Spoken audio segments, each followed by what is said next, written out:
Wolong Fallen Dynasty is a very fun game that serves as a great introduction to Souls-like games for those who are unfamiliar. When compared to the likes of Dark Souls, Elden Ring, and Sekiro, the game is honestly much more forgiving. That being said, there are some things that are important that the game doesn't really explain all that well, and that's why I decided to make this guide. Now, just as a disclaimer, this guide is meant for beginners, and if you want something more advanced, then let me know down in the comments. The first thing I wanted to talk about was the spirit gauge. You can find your spirit gauge underneath your health bar, and likewise, you can find your boss's spirit gauge underneath the boss's health bar. Now, this is one thing that really threw me off when I first started playing. Practically all combat in Wo Long revolves around you or NPCs gaining and losing spirit. You can use spirit to cast spells, dodge, martial arts, and more. You gain spirit by damaging enemies and deflecting attacks. You can lose spirit by taking damage, dodging, casting spells, blocking, failing to deflect an attack, and using martial arts. When you or an NPC hit the lower limit of spirit, you are staggered and are left open to a critical strike. Your goal when fighting bosses is to get them into this state and then hit them with a critical strike. You will know a boss is open to a critical strike when an orange circle appears on their chest. This goes the same for regular NPCs as well. Next up is Morale and Fortitude rank. Your Morale rank is above your HP bar and is essentially a second level that maxes out at 25, and the higher that level is, the more of an advantage you have in combat. Your Fortitude rank is basically the lowest your Morale rank can fall if you die. Fortitude can be increased by raising battle flags and those marking flags, which are the smaller flags you see around the map. Likewise, you can increase your Morale rank by killing enemies and raising flags. The higher the morale the enemy is, the more morale you'll get from killing them. It is really important to remember that if you die, you will lose some morale, but you can gain all of it back by killing the NPC that killed you. Next, I wanted to go over something that is genuinely one of the biggest parts of the game. It's the 5 elements slash virtues. These virtues all have unique effects. Wood will give you more HP and increase your spirit defense and spell duration. This virtue focuses on self buffs and some lightning. Fire increases your gain spirit and decreases the cost of martial arts. This virtue is good for an aggressive playstyle. Earth increases your spirit gain when deflecting and increases your max carrying weight. This virtue is good for defensive playstyle. Metal makes your spirit gauge decay slower and decreases the cost of wizardry spells.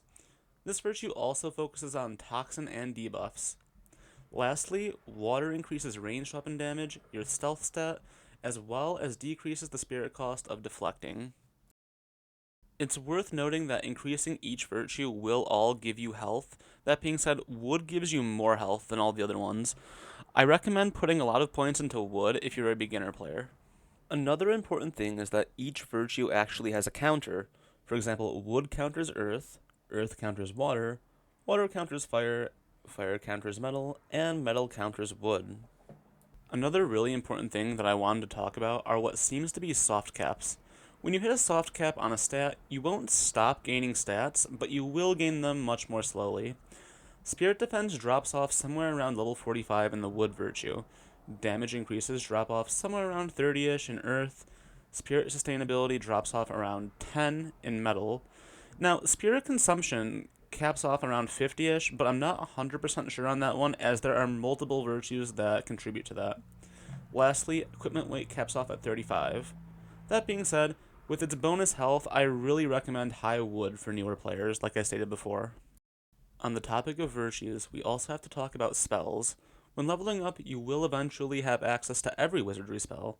That being said, spell strength is directly impacted by the amount of points you have into that spell's respective virtue.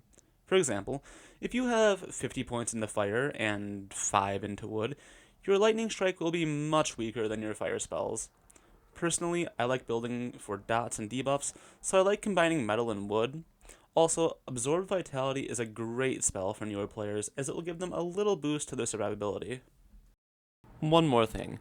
When you hover over any spell, you will also see 3 numbers. The first number is the required amount of points into a virtue to be able to use it. The second one is the required morale rank to be able to use it during a level, and the third one is the amount of spirit it costs. Now, we can't talk about this game without at least touching on the combat system. As you play the game, you will get access to a wide range of weapons, both melee and range. The combat does feel fun to me, though according to some it isn't quite as responsive as other Souls-like games like Dark Souls, Sekiro, and Elden Ring. The most important aspect of the combat in this game is deflecting attacks, and most of the fights will revolve around you managing to do that. And when it comes down to boss fights, your best bet is to stay patient, and don't just rush the boss.